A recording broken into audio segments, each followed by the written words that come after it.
नमस्कार दोस्तों, आपका स्वागत है आर्ट ज्ञान कला यूट्यूब चैनल पे। और इस वीडियो में आपको बहुत ही इम्पोर्टेंट टॉपिक यानी क्वेश्चन आंसर जो कि टीजीटी में पूछे जा सकते हैं, ऐसा इम्पोर्टेंट क्वेश्चन आंसर को बताया जाएगा।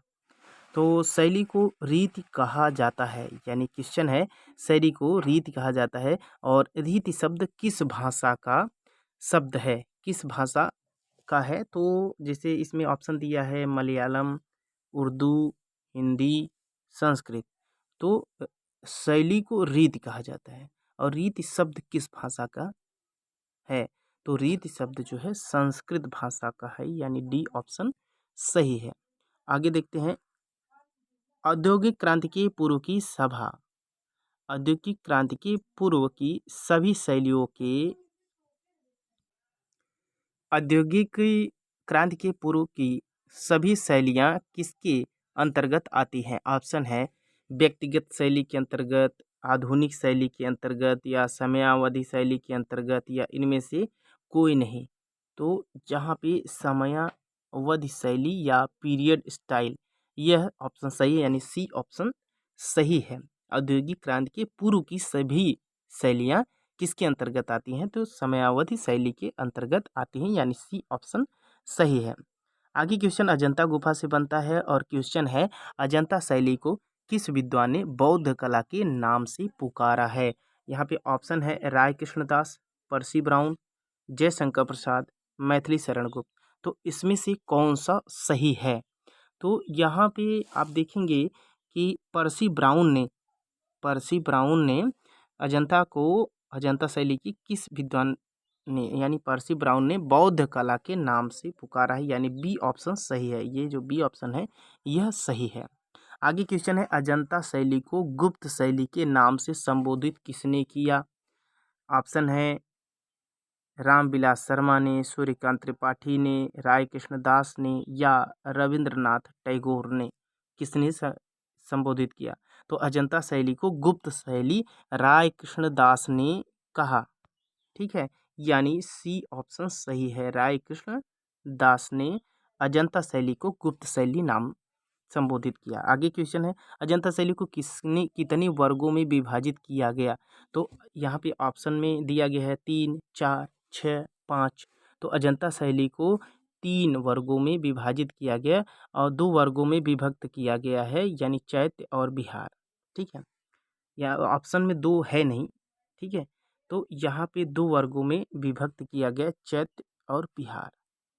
ठीक है, तो चैत्य जो होता है पूजा स्थल होता है, बिहार जो है बौद्ध साधुओं के निवास स्थान होता है। ठीक है, जनता शैली को कितने वर्गों में, देखिए यहाँ पे उसकी कला को कितने वर्गों में विभक्त किया गया?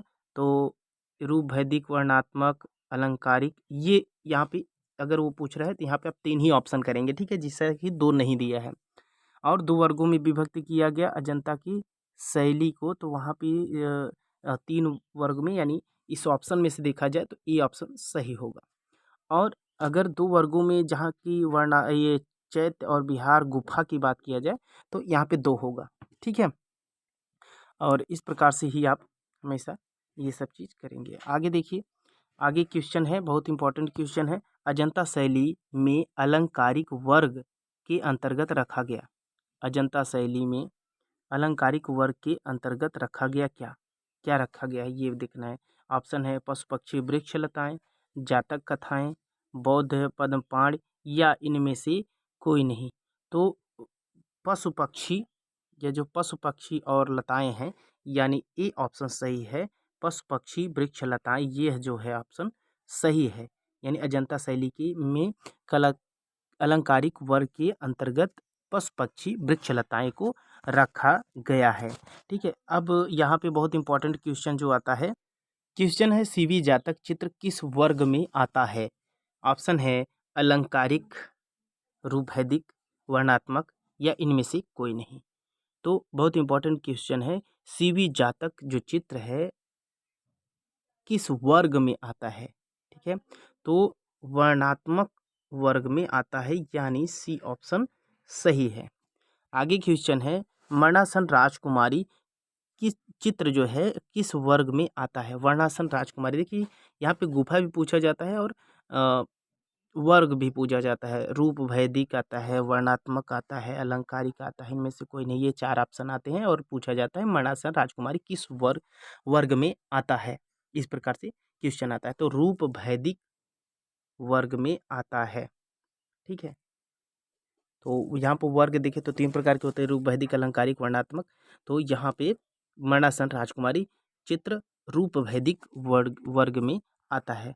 आगे क्वेश्चन है मणासन राजकुमारी किस गुफा में चित्रित है। देखिए यहाँ पे गुफा भी पूछा गया है, तो 16वीं गुफा का चित्र है मणासन राजकुमारी, ठीक है। मणासन राजकुमारी 16वीं गुफा का चित्र है, तो ऑप्शन में 16वीं दिया है, तुरंत आप टिक करेंगे। आगे क्वेश्चन जो है बहुत इंपॉर्टेंट क्वेश्चन है, इसको देख लेते हैं।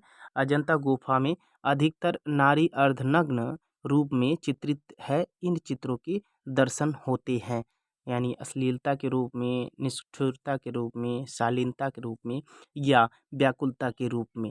तो शालीनता के रूप में दर्शन होते हैं। अजंता गुफा में अधिकतर नारी अर्धनग्न है रूप में चित्रित हैं और इन चित्रों के दर्शन शालीनता के रूप में होते हैं, यानी सी ऑप्शन सही है। आगे क्वेश्चन देखिए, अजंता के चित्रों में रेखाओं का प्रयोग हुआ है, तो ऑप्शन में है कठोर, प्रवाहलय, गतिहीन या इनमें से कोई नहीं। तो जो अजंता के चित्रों में रेखाओं का प्रयोग हुआ है वह प्रवाह लय रूप में हुआ है, यानी बी ऑप्शन सही है। आगे क्वेश्चन है अजंता की चित्रकारी किस शैली पर आधारित है। अजंता की चित्रकारी किस शैली पर आधारित है। ऑप्शन में है देव शैली, यक्ष शैली, नाग शैली या इनमें से कोई नहीं। 4 ऑप्शन है और पूछा जाता है अजंता की चित्रकारी किस शैली पर आधारित है, तो अजंता की शैली देव शैली पर आधारित है, यानी ए ऑप्शन सही है। आगे क्वेश्चन है कि अजंता शैली के कलाकार कौन थे। गौतम बुद्ध, महावीर स्वामी या राहुल या बौद्ध भिक्षु। तो यहाँ पे डी ऑप्शन सही है, जो बौद्ध भिक्षु थे, ठीक है। अजंता शैली के कलाकार की बात हो रही है, तो बौद्ध भिक्षु जो थे वही अजंता के चित्रों को बनाए थे और अलग अलग समय में अलग अलग काल में बना है। आगे क्वेश्चन है जातक कथाओं में कितने जन्मों का वर्णन है, यानी 502 ऑप्शन में है, 502, 547, 580 और 300। तो जातक कथाएं यानी बौद्ध की पूर्व जन्म की कथा, गौतम बुद्ध की पूर्व जन्म की कथा जो है जातक कथा कहलाती है। और जातक कथाओं में कितने जन्मों का वर्णन है, यहाँ पे कितने जन्मों का वर्णन दिया गया है, और ऑप्शन में 502, 547, 580 और 300 ये ऑप्शन में दिया गया है। तो यहाँ पे 547 जन्मों का वर्णन दिखाया गया है जनता के चित्रों में। आगे क्वेश्चन है जातक कथाओं की भाषा क्या थी। हिंदी थी, संस्कृत थी, पाली थी या उर्दू थी। तो जातक कथाओं की जो भाषा थी वो पाली थी, यानी सी ऑप्शन सही है।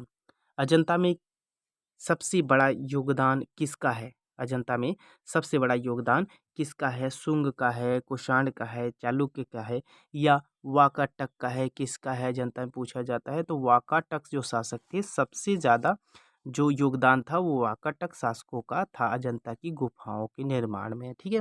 तो डी ऑप्शन सही है। आगे क्वेश्चन देखते हैं, बहुत इंपॉर्टेंट है। 1844 ईस्वी में सर्वप्रथम किस कलाकार ने अजंता चित्रों की प्रतिलिपियां तैयार की थी। अब ऑप्शन में 4 ऑप्शन है, रॉबर्ट्स गिल, अवनींद्रनाथ टैगोर, मुकुल डे या इनमें से कोई नहीं। तो किसने प्रतिलिपि तैयार की थी। रॉबर्ट्स गिल ने तैयार की थी, ठीक है। रॉबर्ट्स गिल, यानी ए ऑप्शन सही है। 1844 ईस्वी में सर्वप्रथम किस कलाकार ने अजंता चित्रों की प्रतिलिपियां तैयार की थी। रॉबर्ट्स गिल ने। आगे क्वेश्चन है, बहुत इंपॉर्टेंट क्वेश्चन है, अजंता की सर्वप्रथम बनी प्रतिलिपियां कहाँ प्रदर्शित की गई थी। ऑप्शन में है जहांगीर आर्ट गैलरी मुंबई, कला भारत कला भवन वाराणसी, क्रिस्टल पैलेस इंग्लैंड या इनमें से कोई नहीं। तो 4 ऑप्शन दिया गया है, पूछा गया है अजंता की सर्वप्रथम बनी प्रतिलिपियां कहाँ प्रदर्शित की गई है। तो क्रिस्टल पैलेस इंग्लैंड में प्रदर्शित की गई थी और कुछ जो है इसकी प्रतिलिपियां जल भी गई थी, ठीक है, वहाँ पे आग लग गई थी इस कारण से। तो आगे क्वेश्चन है अजंता शैली का विकास किसके समय में हुआ था। शुंग कुषाण के समय में, गुप्त वाकाटक के समय में, चालुक्य के समय में या उपरोक्त सभी के समय में हुआ था। तो देखिए सबसे ज़्यादा विकास तो सभी में हुआ था, लेकिन सबसे ज़्यादा जो पूछा जाता है, जिसे कि पूछ लिया जाए सबसे ज़्यादा किस में हुआ था, तो लेकिन यहाँ पे सभी के समय में हुआ था विकास, ठीक है। अजंता शैली का विकास किसके समय में हुआ था? तो शुंग कुषाण के समय में भी हुआ था। गुप्त काल तो मूर्तियों का वो ये स्वर्ण काल है ही, वाकाटक के समय में हुआ था, चालुक्य के समय में हुआ था। तो यहाँ पे डी ऑप्शन सही होगा, यानी उपयुक्त सभी में, ठीक है, डी ऑप्शन सही है। आगे क्वेश्चन है कि किस सन में क्रिस्टल पैलेस में लगी आग से अजंता की प्रतिलिपियां, सभी प्रतिलिपियां राख हो गई थी, खाक हो गई थी, ये पूछा जाता है। और ऑप्शन में है 1868 में, 1866 में, 1878 में या 1856 में।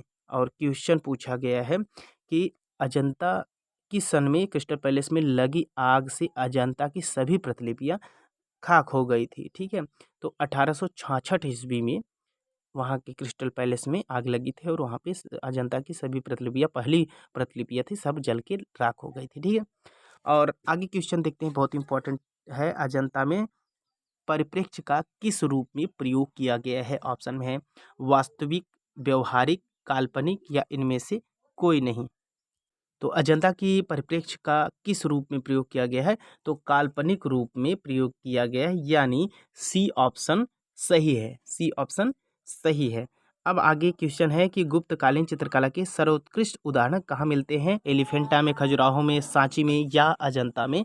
तो सबसे जो इम्पोर्टेंट है ये अजंता में मिलते हैं, यानी गुप्तकालीन चित्रकला के सर्वोत्कृष्ट उदाहरण हमको अजंता से मिलते हैं। डी ऑप्शन सही है, अजंता, ठीक है।